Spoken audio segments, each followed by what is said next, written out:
Hello, everyone. Thanks for joining us again. We are back with another filmmaker interview. I'm your host, Sophia Lucia Pirola.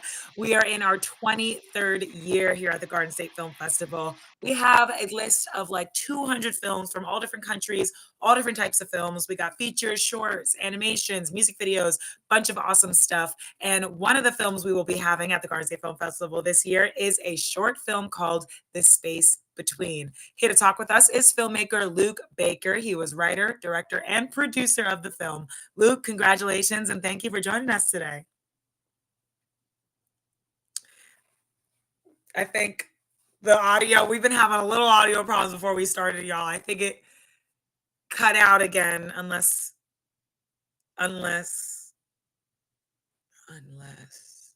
Are we muted? No? We're going to get this.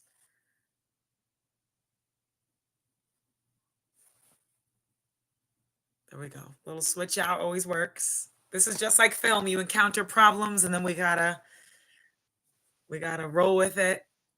Still not quite hearing you.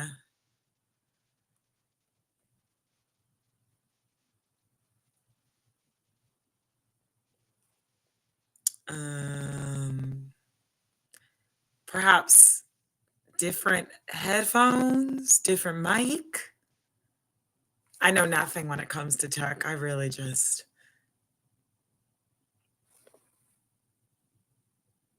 Different mic, perhaps. It was just working right before. Well, I'm pretty sure Luke is on a set right now for whoever's watching. So we got an active filmmaker here. We got to roll with the punches. I'm also assuming you're in LA, Luke. I don't even know if you could hear me. But while we're waiting, guys, definitely check on GSFF.org for any tickets. He is in California. I have got a confirmation. That's why the sun and I see little the palm trees. So, Okay. Hi, Luke. I'm sorry for the loud noise Amazing. here, but I don't know. It's just the headphones are not cooperating. So, but I'm yes. sorry you had to deal with all that, but I can hear you fine. And it's actually the background noise I don't think it's bad at all. You have a beautiful little background, like palm trees in the trailer behind you. I'm jealous. Luke, congratulations. I don't know if you heard me before, but I was just introducing you as the many hats that you wore in The Space Between. Writer, director, producer, Luke Baker. Congratulations. Thanks for having me. I really appreciate it. Thank you. Yeah, thank you for taking the time to talk to us, especially while you're working. Thanks for taking some time out. Let's get right into it. What is The Space Between about? Tell our audiences a little bit about the film. So it's a kind of a coming of age LGBTQ story that's about two college age girls that kind of meet at a party and are kind of very different personalities, different approaches from each other, and they sort of, form a bond between each other and kind of grow from each other. So that's kind of the overall view of it, and there's some fun surprises throughout. Yeah, I loved it. And amazing shout out to your entire team and especially those two actresses that lead our film. What was the inspiration for writing it? When did you write this? When did you decide to make this a film? Yeah, so I wrote this, I guess, right when I graduated college. I really enjoy all the coming of age stories, like Perks of Being a Wallflower, Me, Earl and the Dying Girl, Breakfast Club, all those classic movies. And it was kind of a part where I wanted to show something, the struggles I was going through and figuring out, what do you do with your life, and so much, in many ways, you go to, high school, you go to college, and then kind of after that, it's up to you to figure out what you want to do with your life.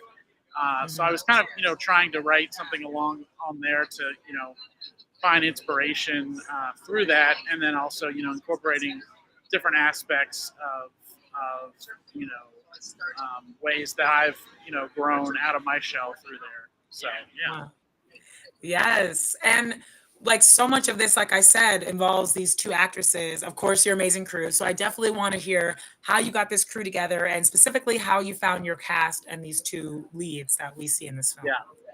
Yeah, so we did a large search. We had about 800 actresses apply between the two roles, and obviously, very character-driven Mhm. movie or character-driven film, and and that chemistry had to be right, or really is that they really sell the roles and the relationship there. So, we did a bunch of roles.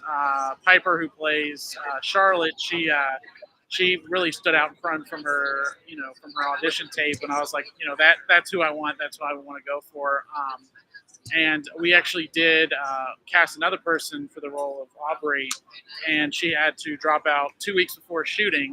And it was actually our other actress, Piper, who found, she's like, I have these three people, working actress, always on the move on a different production. And we came with Sam, and, it was kind of like, a do or die moment, and, kind of reviewed it. We had like a chemistry read session, and it just, they really, it's funny, like, even throughout the production too, they became closer, and they're still great friends to this day and hang out Mhm. with each other now. So, it's kind of like I almost got a little lucky in some ways. Yes.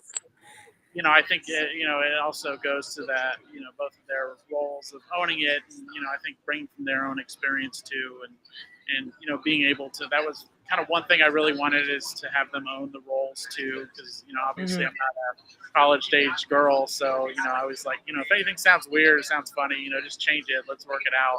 Yeah, It's something kind of that partnership, within the role. So yeah. absolutely. And how did you find your crew? Have you worked with some of the team Yeah. before? So the main crew was kind of put up. So I kind of, my day job is I work at a marketing agency and produce their videos, and we always were talking about, because a lot of people either went to film school or did other production. And we're always saying, while we do a lot of corporate and other advertising events, we wanted to really do some narrative stories. And my producing partner and cinematographer, Corey Grispo, he's actually someone I met, and one of my good friends at work. And we sat down one day, and we were like, we have these scripts. Let's just start making them. And a lot of people from our company kind of gathered together, and whether that's, and we also assembled like our production designer and some of our sound editors from different people in the local Atlanta industry, the indie film scene. So it was kind of a combination of oh, I know this person for this one, as well as building relationship, a working Mhm. relationship too, to do something creative outside of work. Right. Oh, it was so important. Word of mouth and networking, and like, oh, I got a friend who does this, and it all kind of comes Yeah, together. absolutely. So talk to me about producing the space between. I know that there's a few locations we see in this short, especially this one scene that we open it up. You got a few extras. You got a few actors in this. So what went into producing this, and how long did the film take for shooting? Yeah, so it was a lot of locations. I think for a short, I come across a lot of people like, wow, you had like 5 locations, and it was a lot. And we did about 5 filming days, 3 full days, and about 2 half days. Mhm. Um, and a lot of like the initial party location, we were supposed to film like about middle way or towards the end of production, and based on availability of locations and things like that, we had to switch it to the first. So it was a lot of pressure up first to be the first day. Yeah.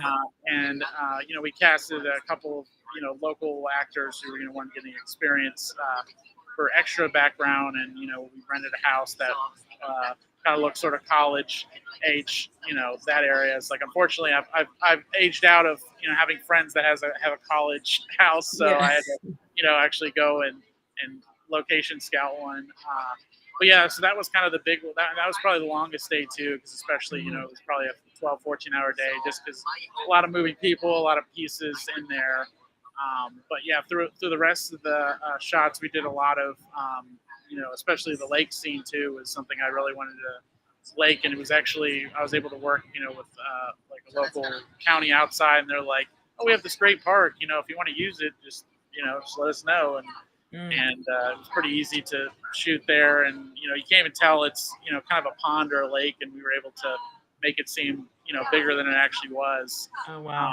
But yeah, it was a lot of like details, and especially I have a big thing of making locations interesting, even if it's like an apartment or Hmm. somewhere outside. I think a lot of you can kind of run into a lot of issues where you just have a plain beige apartment, or just a a generic coffee shop or anything like that. So I really wanted to make each of these locations unique and different, and memorable from each other in the scene. Hmm. Yeah, it definitely was, and especially as that relationship between them grows without giving anything away. And I'm so happy you talked about that lake because that was one of the things I wrote down. That gorgeous, gorgeous lake and the light glistening off of that water. Like I thought that was a Yeah. beautiful shot. So I'm happy you mentioned that one location. That definitely was a favorite that I saw in the film. I would love to talk to you about you as a filmmaker and what your hopes are for your films in general, but specifically the space between. You said you were writing this, right after college, and you were kind of in a transition period of your life. Like, what are you hoping audiences get from watching the space between? Who are you hoping to reach with this project? Yeah, I mean, I think as I kind of figured out through the process of seeing audiences and people review it, I think it's really of the idea of finding people that make you better, and lift you up. And Mm, there's so many people that I can remember in my in my life and career that I as personally I've always struggled with being forward, meeting new people, social anxiety, and other mental health issues. And it was something to where it's the people around you that can lift you up when you can't. So it's kind of meeting your better half, and and finding people that are there for you and support you, and even if they're on the supporting role, you can help them in other ways that that may mhm. not even think of, or may that you won't even think of in that way. So I think it's a very positive story, and it's something that I feel like we need right now in this day and age, and Mhm. having a happy ending, and Yeah. I love that. Thank you, because what a beautiful message, and everyone needs people to lift them up, and very, like, similar to the filmmaking world too, you want that team to support maybe the things that you're not so good at and lift you up and help you create that vision and encourage you to tell your story and create that vision. So that is so cool. Last question for you, Luke. How does it feel having it at Garden State Film Festival? I know you're, like, in California right now. Are you an Atlanta-based, filmmaker? Yeah, yeah. how'd you hear about Garden State Film Festival, and how's it feel having the space between at the 23rd, the 23rd season? Yeah, I'm very excited. I'm looking forward to it. This is our New Jersey premiere, and it's so cool, being in the Northeast area. Really looking forward to it. There's great events, great films, and I can't wait to show to an awesome audience there. Amazing. Will you be honoring us at the film festival? Are you gonna make it for your screening? Uh, I'm I'm looking into it now. I'm not 100% sure. I have some other conflicts I'm trying to figure out now, but I'm hoping to Yes. be there. Well, we see you're a working filmmaker, so we know you're busy, and we wouldn't know on it any other way. That's amazing. But hopefully, we get to see you at the film festival. But let me tell everyone watching how you can catch the space between. It will be screening at the Berkeley Hotel in the Kingsley Ballroom Saturday, March 29th. The film block is 6 to 8:30 p.m. So definitely go on gsff.org, get your individual tickets or weekend passes, parkway passes, see all the events you can attend at Garden State Film Festival this year. Luke, thank you so much for taking the time out of your busy day, especially with all the things going on, all the audio issues. Thank you for still making it happen, making this film happen, and congratulations. Yeah, thank you very much. Thank you for having me. I really appreciate it. Anytime, of course, my pleasure. It was so great talking to you, and we'll see you all at the festival. Bye, Luke. Bye, guys.